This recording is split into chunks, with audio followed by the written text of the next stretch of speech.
رب العالمين والعاقبة للمتقين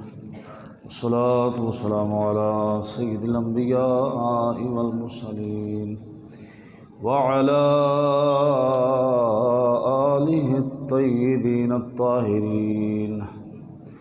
أما بعد فأعوذ بالله من الشيطان الرجيم بسم الله الرحمن الرحيم ما كان محمد أبا أحد من رجالكم ولكن رسول الله وخاتم النبيين وكان الله بكل شيء عليما إن الله وملائكته يصلون على النبي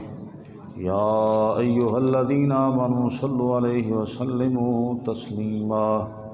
الصلاة والسلام عليك يا سيدي يا رسول الله وعلى آلك وصحابك يا سيدي يا حبيب الله صلاة والسلام عليك يا سيدي يا نور الله وعلى آلك وصحابك يا سيدي يا خاتم النبيين وعلى آلك وصحابك يا سيدي يا خاتم المعصومين دل الفت سرکار بسانے کے لیے ہے دل الفت سرکار بسانے کے لیے ہے دل الفت سرکار بسانے کے لیے ہے جان آپ کی حرمت پہ لٹانے کے لیے ہے جان آپ کی حرمت پہ لٹانے کے لیے ہے دل کہنے لگا کرتے ہی روزے کا نظارہ دل کہنے لگا کرتے ہی روزے کا نظارہ یہ نقش تو آنکھوں میں بسانے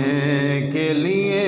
ہے یہ نقش تو آنکھوں میں سجانے کے لیے ہے جان آپ کی حرمت پہ لٹانے کے لیے ہے پیغام سناتی ہے یہ آیت تطہیر پیغام سناتی ہے یہ آیت تطہیر عزت میرے آقا کے گھرانے کے لیے ہے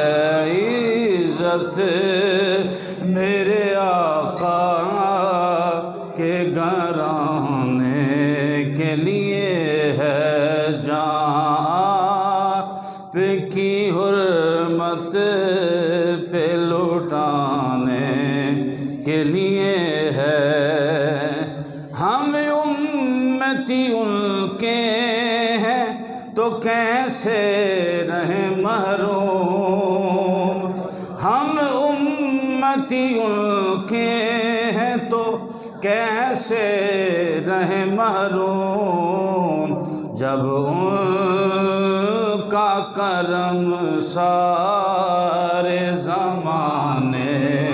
کے لیے ہے جب ان کا کرم سارے زمانے کے لیے ہے دل الفت سرکار بسانے کے لیے ہے سرور جو بلا بلاوا نہیں آیا کئی دن سے، سرور جو بلاوا نہیں آیا کئی دن سے، یہ تیری طلب اور بڑھانے کے لیے ہے، یہ تیری طلب اور بڑھانے کے لیے ہے، دل الفت سرکار بسانے کے لیے ہے، جہاں آپ کی حرمت پہ لٹانے کے لیے ہے۔ حمد و صلات کے بعد اللہ تبارک و تعالی جل جلالہ عم نوالہ وعظم شانہ واتم برہانہ کا لامحدود شکر ہے، جس کے خصوصی فضل و احسان سے ہم اس کی پاک بارگاہ میں حاضر ہیں۔ دعا ہے خالق کائنات جل جلالہ اسی طرح اسلام والی سلامتی، ایمان والی موت عطا فرمائے۔ گرامی قدر احباب، ماہ صفر المظفر شریف کی آج 21 تاریخ ہے، اور یہ لیل و نہار کا سلسلہ بڑی تیزی کے ساتھ جاری و ساری ہے۔ خالق کائنات جل وعلا کی بارگاہ مقدسہ میں دعا ہے، خالق کائنات جل جلالہ جو بھی لیل و نہار، جو بھی ایام گزریں، وہ سارے کے سارے حضور کی محبت اور ایمان کی سلامتی میں گزر جائیں، تاکہ قبر حشر آخرت بہتر ہو سکے۔ گرامی قدر احباب، 7 ستمبر 1974 کو ایک قرارداد پیش ہوئی تھی، ختم نبوت کے حوالے سے قادیانیوں کو اقلیت قرار دیا گیا۔ اب اس حوالے سے چند ایک معروضات گوش گزار کر دی تھی۔ آج کے مختصر سے وقت میں چونکہ 25 صفر المظفر کو امام اہل سنت، امام غیرت و حمیت، فاتح نجدیت، اعلیٰ حضرت کشتہ عشق رسول امام اہل سنت امام الشاہ احمد رضا خان بریلوی رحمۃ اللہ علیہ، آپ کو اس سے پاک 25 صفر المظفر 3-4 دن کے بعد بریلی شریف کی سرزمین پہ جاری و ساری ہوگا۔ اس حوالے سے کہ اعلیٰ حضرت مجدد دین و ملت رحمۃ اللہ علیہ آپ کی تحفظ ناموس رسالت کے بارے میں کیا خدمات تھی، اس حوالے سے آج چند ایک بار ذات گوش گزار کریں گے۔ تحفظ ناموس رسالت اور امام احمد رضا خان بریلوی رحمۃ اللہ علیہ، یعنی آپ رحمۃ اللہ علیہ کا اس حوالے سے کیا کردار تھا، امام اہل سنت فاضل بریلی رحمۃ اللہ علیہ کا۔ اللہ تبارک و تعالی جل جلالہ صحیح معنوں میں حق سچ بیان کر کے عمل کی توفیق عطا فرمائے۔ گرامی قدر احباب، یہ اس لیے تحفظ ناموس رسالت کی اہمیت اتنی ضروری ہے کہ یہ ضروریات دین میں سے ہے۔ اگر کوئی شک بھی کرے یا انکار کرے، مثلاً حضور علیہ السلام کے بعد کوئی نبی آ سکتا ہے، کوئی امکانات ہیں کہ آپ کی حیات طیبہ میں، تو وہ صریح نص قطعی قرآن عزیز کا منکر ہوگا، وہ دائرہ اسلام سے کافر ہے، اور جو ایسے شخص کو کافر نہ مانے اس کے بارے میں بھی یہ متفقہ فیصلہ ہے، کافر کے کفر پر راضی ہونا بھی بندہ دائرہ اسلام سے خارج ہو جاتا ہے، کافر ہو جاتا ہے۔ تو اتنا یہ ضروری اس کی اہمیت ہے۔ تاجدار کائنات صلی اللہ علیہ وسلم کی ختم نبوت کے حوالے سے یہ آیات طیبہ روز روشن کی طرح عیاں ہے، ازہر من الشمس ہے، جیسے چڑھا ہوا سورج بتانے کی ضرورت نہیں ہوتی کہ سورج چڑھ گیا ہے، ایسے ہی یہ آیت طیبہ اس بات کی بین دلیل ہے کہ حضور خاتم النبیین ہے۔ حضور علیہ السلام کے بعد کوئی ذلی، کوئی بروزی، کوئی تشریح، کسی قسم کا کوئی نبی نہیں آ سکتا۔ البتہ قیامت تک حضور علیہ السلام کے متبعین آتے رہیں گے اور آقا کریم علیہ السلام کی اتباع کرتے ہوئے مقام ولایت حاصل کرنے والے آتے رہیں گے۔ محدثین اور مفسرین، اولیاء الظام تو آتے رہیں گے، البتہ کوئی صحابی بھی نہیں آ سکتا۔ جب قیامت تک کوئی صحابی نہیں ہو سکتا تو پھر رسول کیسے آ سکتا ہے؟ تو گرامی قدر احباب، یہ آیت طیبہ بین دلیل ہے اس بات کی۔ تاجدار کائنات صلی اللہ علیہ وسلم کی ختم نبوت کے حوالے سے بے شمار آیات طیبات کے علاوہ بے شمار احادیث طیبات ہیں۔ کسی نے 200 نقل کی، کسی نے 400 نقل کی۔ تو اعلیٰ حضرت فاضل بریلوی رحمۃ اللہ علیہ نے ایک رسالہ لکھا، اس میں 200 احادیث مبارکہ حضور کی ختم نبوت کی دلیل پر آپ لے کے آئے۔ امام اہل سنت امام احمد رضا خاں بریلوی رحمۃ اللہ علیہ، آپ کا تعارف، آپ کی عظمت اور آپ کا مقام یہ کوئی تعارف کے محتاج نہیں۔ امام اہل سنت امام احمد رضا خاں بریلوی رحمۃ اللہ علیہ یہ 14ویں صدی ہجری کے عظیم مجدد، عظیم مفسر اور عظیم فقیہ ہیں اور عظیم محافظ ناموس رسالت بھی ہیں۔ قرآن و سنت، فقہ اسلامی سمیت مختلف 50 علوم پر،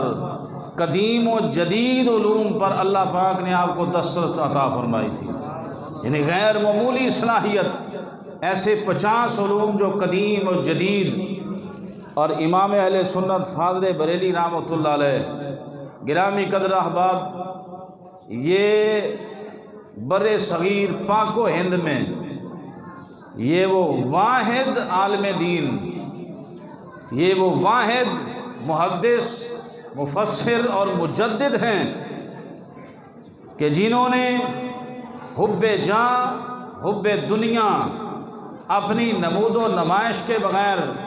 اپنی واہ واہ اور بلے بلے کروائے بغیر اور دنیا کمانے کے بغیر، آپ نے لوجہ اللہ یعنی اللہ کی رضا کے لیے جو خدمت دین آپ نے کی، ساری عمر اسی میں مصروف عمل رہے۔ امام اہل سنت رحمۃ اللہ علیہ، آپ کا یہ مقام و مرتبہ ہے کہ آپ رحمۃ اللہ تعالیٰ علیہ صرف سال میں، حالانکہ آپ تقریریں کرتے تو ایک دن میں کئی بیانات کر سکتے تھے، جیسا مواد، جیسا علم تھا آپ کے پاس، لیکن آپ سال میں صرف 2 بیان کیا کرتے تھے۔ حالانکہ آپ کو یہ ملکہ آپ نے اللہ تعالیٰ نے عطا فرمایا تھا صرف 6 سال کی عمر پاک میں۔ 6 سال کیا بچے کی عمر ہوتی ہے؟ 6 سال کی عمر پاک میں ایک جمع غفیر، یہ مجمع عام کثیر تعداد میں علماء مشائخ کی موجودگی میں آپ نے طویل میلاد النبی پہ بیان فرمایا۔ 6 سال کی عمر میں مشائخ کی موجودگی میں۔ یہ ہیں احمد رضا خاں بریلوی رحمۃ اللہ علیہ۔ سوال پیدا ہوتا ہے تقریریں کیوں نہیں آپ نے اتنی کی؟ اس لیے کہ تقریر کا اثر اسی وقت تک رہتا ہے جب تک سامعین سنیں، لیکن تحریر کا اثر فوت ہونے کے بعد بھی کئی صدیاں تک چلتا رہتا ہے۔ اس لیے امام اہل سنت نے زیادہ توجہ تحریر پہ دی، تصنیف پہ دی۔ تقریر سے ہٹ کر صرف 2 بیان آپ فرمایا کرتے تھے پورے سال میں، ایک میلاد شریف کے موقع پہ میلاد کی تقریر، اور ایک اپنے پیروں کے عرس پہ اپنے پیر صاحب کے حوالے سے بیان، یعنی عرس پہ اپنے پیروں کے سید آل رسول مار ہاروی رحمۃ اللہ علیہ، ان کے عرس پاک پہ ایک بیان اور ایک بیان میلاد شریف پہ۔ باقی سارا سال 365 دنوں میں آپ رحمۃ اللہ تعالیٰ علیہ صرف 2 دن اس میں مخصوص کرتے تھے، باقی سارا سال جو ہے وہ تصنیف لکھنے میں۔ گرامی قدر احباب، امام اہل سنت مجدد دین و ملت شاہ احمد رضا خان بریلوی رحمۃ اللہ تعالیٰ علیہ، آپ کے حوالے سے ختم نبوت اور محافظ ختم نبوت کے حوالے سے ایک کتاب لکھی ہے، ماہر رضویات حضرت سید وجاہت رسول قادری صاحب رحمۃ اللہ علیہ، تحفظ ناموس رسالت کے بارے میں۔ تو وہ اپنی اس کتاب میں امام اہل سنت مجدد دین و ملت شاہ احمد رضا خان بریلوی رحمۃ اللہ علیہ آپ کی خدمات دینی پر اور آپ کی تحفظ ناموس رسالت کی کاوشوں کے حوالے سے آپ لکھتے ہیں کہ بر صغیر پاک و ہند میں یہ پہلے عالم دین، یہ پہلے شیخ، یہ پہلے محدث ہیں کہ جنہوں نے سب سے پہلے مرزا قادیانیوں کو کافر قرار دیا۔ یہ اعزاز ہے اعلیٰ حضرت کو۔ سب سے پہلے حضرت سید وجاہت رسول رحمۃ اللہ علیہ لکھتے ہیں کہ سب سے پہلے بر صغیر میں فتنہ قادیانیت کی سرکوبی کے لیے پہلا فتویٰ صادر کرنے والے اور سب سے پہلے کافر کا جو ہے وہ فتویٰ جاری فرمانے والے کہ مرزا قادیانی کافر ہے۔ اور پھر مزے کی بات یہ ہے کہ امام اہل سنت فاضل بریلی رحمۃ اللہ علیہ نے جہاں بھی فتوے میں یا فتاوی رضویہ شریف میں جہاں بھی قادیانیوں کا یا مرزے کا ذکر فرمایا تو اصل نام کی بجائے اعلیٰ حضرت نے غلام قادیانی لکھا ہے، حالانکہ اس کا اصل نام غلام احمد قادیانی تھا۔ احمد کا لفظ نہیں اعلیٰ حضرت نے استعمال فرمایا، جب بھی فرمایا اعلیٰ حضرت نے فرمایا مرزا غلام قادیانی، یعنی یہ عشق کی انتہا ہے۔ سب سے پہلے کافر بھی اور سب سے پہلے مرتد اور منافق کا فتویٰ بھی امام اہل سنت فاضل بریلی رحمۃ اللہ علیہ نے ذکر فرمایا۔ اور امام اہل سنت فاضل بریلی رحمۃ اللہ لکھتے ہیں کہ مرتدوں کا حکم جو ہے، مرتدین کا حکم، یہ کافروں سے بھی سخت تر ہے۔ اس کی وجہ بیان فرمائی، کافر تو صریح کافر ہے، فرمایا مرتد وہ ہوتا ہے جو اسلام کا نام لے کر، جو کلمے کا نام لے کر اور اپنا ٹائٹل مسلمانوں والا رکھ کے کام سارے کافروں والا کرتا ہے۔ تو آپ فرماتے ہیں اس لیے مرتدین کا حکم جو ہے وہ کافر سے بھی کہیں زیادہ سخت ہے۔ تو اپنا منافق، مرتد اور کافر کا ٹائٹل سب سے پہلے امام اہل سنت فاضل بریلی رحمۃ اللہ علیہ نے یہ مرزے قادیانی کو دیا۔ ابھی یہ تحریک ختم نبوت جو شروع بھی نہیں ہوئی تھی، یہ اس وقت کی بات ہے جب یہ انگریز کے اعلیٰ کار۔ اب سوال یہ ہوتا ہے کہ اس نے ختم نبوت کا، یہ نبوت نبی ہونے کا دعویٰ کیوں کر دیا؟ راہیں کھلنے کا ذرائع کیا تھا؟ اس کا بھی ایک ذریعہ ہے۔ سب سے بڑے جو ہے وہ ذرائع، آج جو کئی ختم نبوت کی بات کرنے والے اپنی انہوں نے تنظیمیں بھی بنائی ہوئی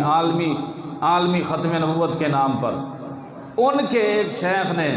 تحذیر الناس لکھی، کتاب تحذیر الناس لکھی، اور اس کتاب میں 2 جگہ پہ یہ راستہ قادیانی کو اعلان نبوت کا کیوں ملا، اس کی وجہ یہ بیان فرمائی۔ تحذیر الناس میں اس نے لکھا، دوسرے مکتبہ فکر کے بندے نے کہا کہ اگر حضور علیہ السلام کے ہوتے ہوئے بھی کوئی نبی آ جائے تو خاتمیت نبوت پر کوئی اثر نہیں پڑ سکتا۔ اور دوسرا اس نے یہ لکھا کہ حضور علیہ السلام کے بعد بھی اگر کوئی نبی آ جائے تو خاتمیت نبوت میں کوئی اثر نہیں پڑتا۔ تو یہ ایک راستہ تھا مرزے کے لیے۔ اس نے کہا لو جی ان کے وڈکیرے نے اس نے لکھ دیا ہے تو لہذا اس نے بھی پھر ابتداءً یہ نہیں کہا کہ آتے ہی اعلان نبوت کر لیا، پہلے ذلی نبی، بروزی نبی، تشریح، کبھی موعود مسیح اور کبھی کیا دعویٰ کر کے آخر پہ آ کے اس نے کہہ دیا۔ تو یہ سب سے بنیادی ایک راستہ تھا یہ جو انہوں نے نکالا۔ اور پھر مزیداری کی بات ہے قرارداد یہ قادیانیوں کو کافر اقلیت قرار دینے کے لیے جو قرارداد میں مولوی صاحب کا نام نہیں تھا، آج سر فہرست پہ اس کا نام لکھاتے ہیں۔ یہ بھی ایک تاریخ کے ساتھ مذاق کیا گیا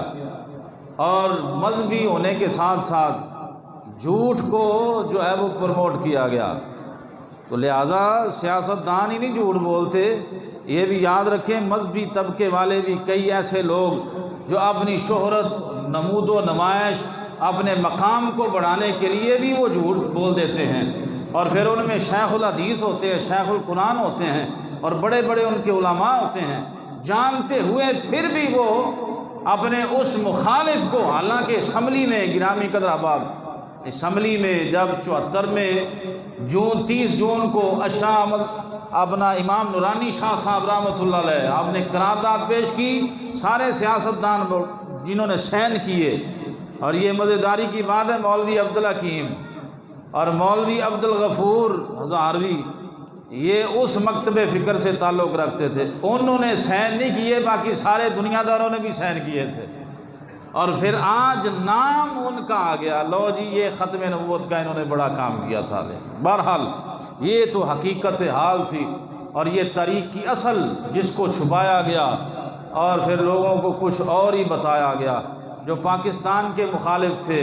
جو کہا کرتے تھے کہ پاکستان کی پے بھی نہیں بننے دیں گے، تو آج وہ ٹھیکیدار بننے کی کوشش کرتے ہیں۔ گرامی قدر احباب، امام اہل سنت مجدد دین و ملت شاہ احمد رضا خاں بریلوی رحمۃ اللہ علیہ، آپ نے تحفظ ناموس رسالت اور محافظ ختم نبوت بننے کے لیے آپ نے کئی رسائل، اور آپ وہ واحد شخصیت، آپ وہ واحد فرد ہیں جنہوں نے ایک ہی زمانے میں کئی محاذوں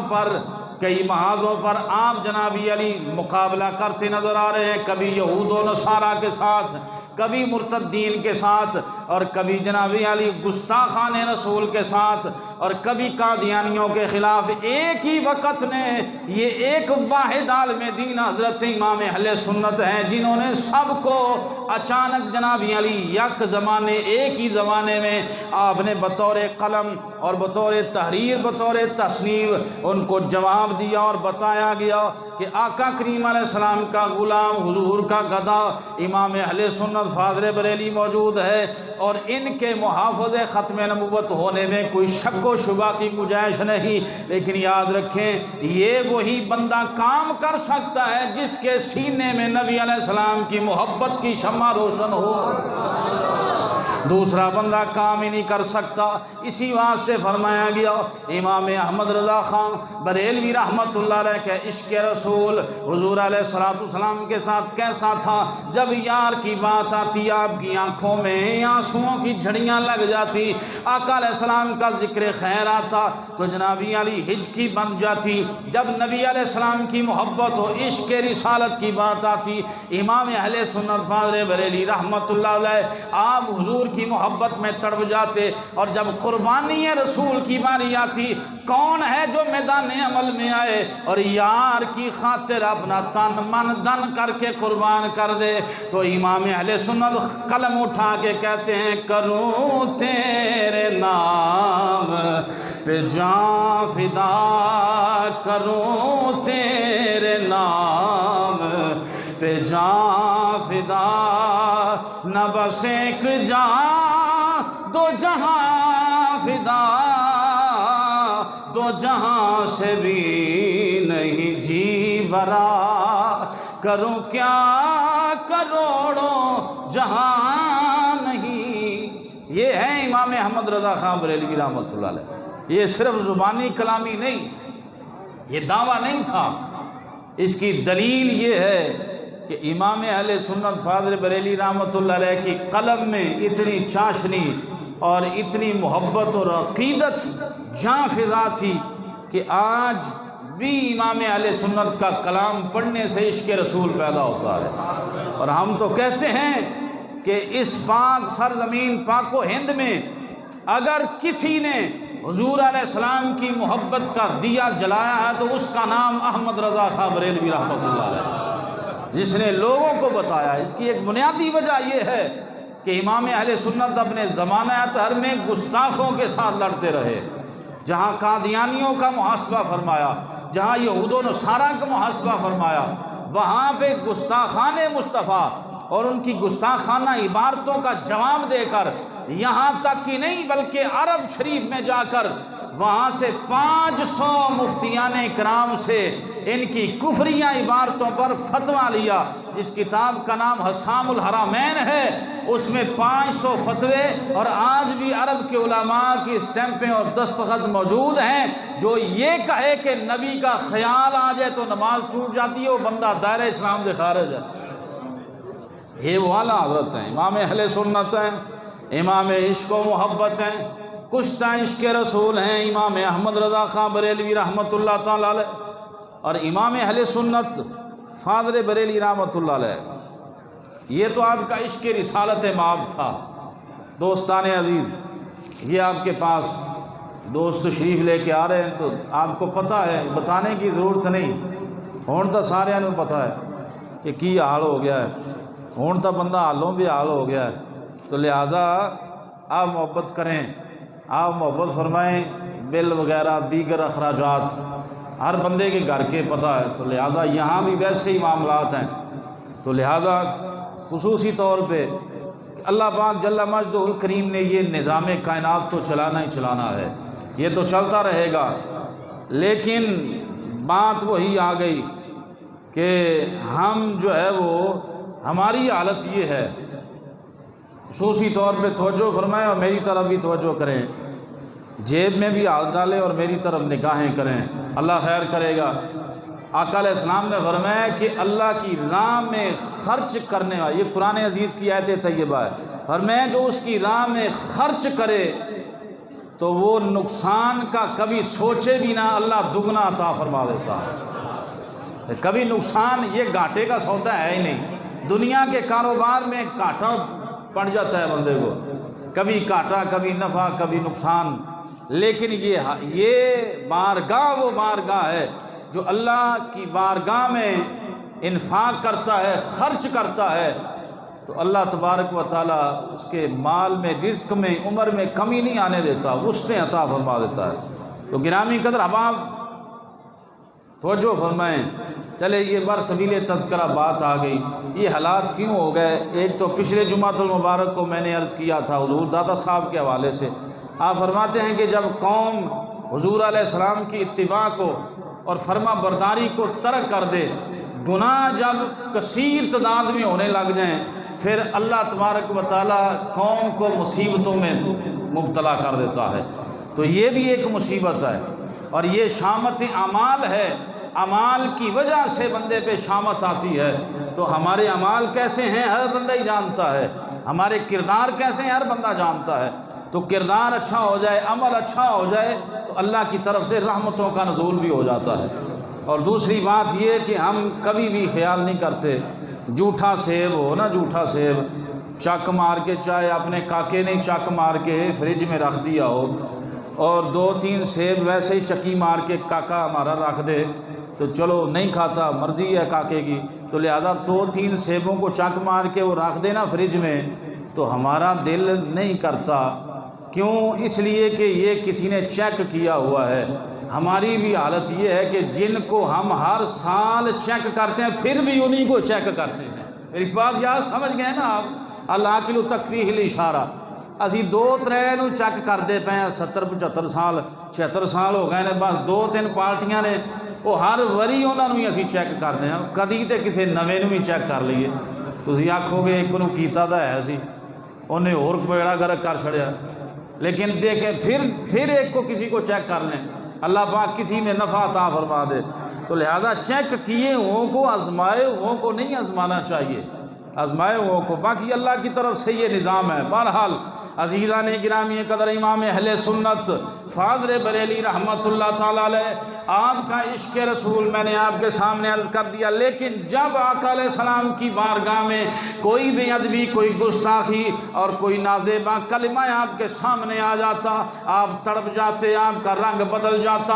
آپ رحمۃ اللہ علیہ اسی وقت فتویٰ صادر کرتے، اور بڑا نرمی والا نہیں، بڑا سخت فتویٰ صادر کرتے۔ مثال کے طور پہ امام اہل سنت فاضل بریلی رحمۃ اللہ علیہ، آپ کی بارگاہ میں ایک امتحانی پرچہ آ گیا، جیسے امتحانی پرچے ہوتے ہیں بچوں کے سکولوں میں، ایک امتحانی پرچہ آ گیا، اس پرچے میں جناب علی آقا علیہ السلام کی صریح بے ادبی اور گستاخانہ جملہ لکھا ہوا تھا۔ کسی نے پوچھا جناب اس امتحانی پرچے کے بارے میں آپ کا کیا خیال ہے؟ امام اہل سنت فاضل بریلی رحمۃ اللہ علیہ تڑپ گئے۔ آپ نے فرمایا جس نے یہ پرچہ بنایا ہے، جس نے اس کی نگرانی کی ہے، جس بندے نے اس پہ نظر ثانی کر کے برقرار رکھا ہے، جس بچے نے اس پرچے کو پڑھ کر اور یہ سمجھ کر اس پہ نمبر ملیں گے یہ آسان پرچہ ہے، فرمایا سارے کے سارے دار اسلام سے خارج ہو گئے۔ اعلیٰ حضرت نہیں ہے بدن، سارے کافر ہو گئے کہ حضور علیہ السلام کی گستاخی کو اتنا ہلکا لیا اور گستاخی پہ مبنی فتوے کو برقرار، یہ پرچے کو برقرار رکھا گیا۔ تو یہاں تک کہ نہیں، اعلیٰ حضرت فاضل بریلی رحمۃ اللہ علیہ فرماتے ہیں اگر وہ بالغ تھے اور بیوی بچوں والے تھے تو ان کی بیویوں کو طلاق ہو گئی، بیویاں ان کے نکاح سے نکل گئیں اور وہ عدت گزار کے نیا نکاح کر سکتی ہیں۔ تو اعلیٰ حضرت فاضل بریلی رحمۃ اللہ علیہ فرماتے ہیں کسی نے پوچھا جی حضور معافی، گستاخ کی معافی، گستاخ رسول کی معافی؟ اعلیٰ حضرت نے فرمایا کہ گستاخ رسول معافی مانگ لے تب بھی وہ واجب القتل ہے، یہ واجب القتل ہے جو حضور علیہ السلام کی گستاخی و بے ادبی کرے۔ امام اہل سنت فاضل بریلی رحمۃ اللہ علیہ نے یہ شرعی حکم جناب علی صادر فرمائے، اس کے اندر کوئی بھی کسی قسم کی نرمی نہیں۔ اچھا بندہ سوال کرے یار اللہ کی بندہ گستاخی کرے، اللہ کا حکم نہ مانے، دائرہ اسلام سے خارج ہو جاتا ہے، اگر وہ توبہ کرے تو وہ معافی ہو جاتی ہے، لیکن رسول کی گستاخی کرے تو معافی کیوں نہیں؟ سوال پیدا ہوتا ہے۔ بات دراصل یہ ہے کہ اللہ کے حقوق اللہ ہیں، اللہ کا حق ہے، اللہ کی مرضی بندہ معافی مانگ لے وہ معاف کرے یا نہ کرے، لیکن جو حقوق رسول ہیں جب تک رسول معاف نہیں کرتے کسی کو حق نہیں بنتا وہ معاف کر سکے۔ کوئی عدالت کہہ دے کہ چلو اس کو بری کر دیا، اس کو آزاد کر دیا، تو ایسے بھی نہیں۔ تو جو گستاخ رسول ہو اور وہ معافی مانگے، اور یہاں تک کہ ابن خطل نامی کافر جو آقا علیہ السلام کی شان اقدس میں گستاخیاں اور بے ادبیاں کیا کرتا تھا، جب فتح مکہ ہوا اور حرم شریف کی وہ سرزمین ہے کہ اس سرزمین میں کوئی مجرم کو بھی نہیں پکڑا جا سکتا، اگر کوئی بندہ قتل کر کے اس حرم میں داخل ہو جائے تو کسی کو جرأت نہیں کہ اس کو ہاتھ لگا دے، کہ وہ ایسا حکم ہے اور ایسا قانون ہے شریعت مطہرہ میں۔ لیکن جب گستاخ رسول ابن خطل نامی شخص فتح مکہ والے دن کعبے کے غلاف کے اندر چھپا ہوا تھا، تو یا رسول اللہ صلی اللہ علیہ وسلم اب کیا کریں، یہ تو کعبے کے غلاف کے اندر چھپ گیا ہے، تو آپ نے فرمایا وہیں پہ اس کو قتل کر دو، وہیں پہ اس کو قتل کر دو۔ کیا وجہ ہے؟ فرمایا کہ یہ رسول کی گستاخی ہے جو مطاف اور حرم شریف میں جو کعبے کے غلاف کے ساتھ بھی چمٹا ہوا اس کو وہاں بھی نہیں معافی مل سکتی، تو یہ واجب القتل ہے۔ لیکن یہ ہر بندے کو اختیار نہیں، یہ یاد رکھیں، کوئی گستاخ رسول کو گستاخی کرے تو اس کے لیے قانون موجود ہے، قانون موجود ہے، قانون حرکت میں نہ آئے، اور قانون جب 295 پہ عمل درآمد نہیں کرتا تو تب ہی یہ معاملہ ہوتا ہے۔ کبھی غازی علم الدین شہید بن جاتا ہے، تو کبھی عامر چیمہ بن جاتا ہے، تو کبھی ممتاز حسین قادری بن جاتا ہے۔ یہ اس کی وجہ بنیادی یہی ہے کہ جب عمل درآمد ہو جائے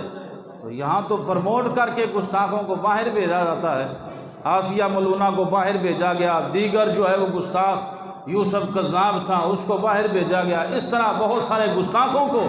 چھپایا گیا، کئیوں کو باہر بھیجا گیا۔ تو جب یہ حکومت اپنی جو ہے وہ ذمہ داری نہیں نبھاتی تو پھر ایسے واقعات مرز وجود میں آتے ہیں کہ پھر لوگ خود اٹھ کے کہتے ہیں ہماری غیرت گوارا نہیں کرتی کوئی نہ کرے لیکن ہم کیا حضور کو جواب دیں گے۔ حضرت امام مالک رحمۃ اللہ علیہ کا فتویٰ نہیں موجود؟ کسی نے پوچھا امام مالک سے اگر حضور علیہ السلام کی گستاخی ہو جائے تو پھر کیا کریں؟ تو امام مالک رحمۃ اللہ علیہ فرماتے ہیں کہ اس بندے کو زندہ رہنے کا حق نہیں، بندے کو زندہ رہنے کا حق ہی نہیں جو حضور کی گستاخی کرے۔ تو فرمایا کہ اگر اس کو نہ مارا جائے تو پھر فرمایا کہ ساری قوم ہی مر جائے، پھر ساری قوم مر جائے جب اس گستاخ کو زمین پہ چلنے کا حق نہیں۔ حضرت قاضی عیاض مالکی رحمۃ اللہ علیہ آقا کریم علیہ الصلوۃ والسلام کی عظمت و شان کے حوالے سے شفاء شریف میں لکھتے ہیں کہ اگر کسی نے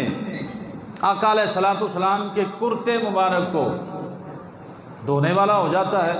تو کسی نے یہ کہہ دیا کہ یہ کرتا میلا ہے، وہ بھی بندہ دائرہ اسلام سے خارج ہو جاتا ہے۔ یہ اتنی نازک عمل ہے، یہ اتنا نازک مسئلہ ہے۔ آقا علیہ السلام کی سنت مطہرہ، آقا علیہ السلام کی بیٹھ کے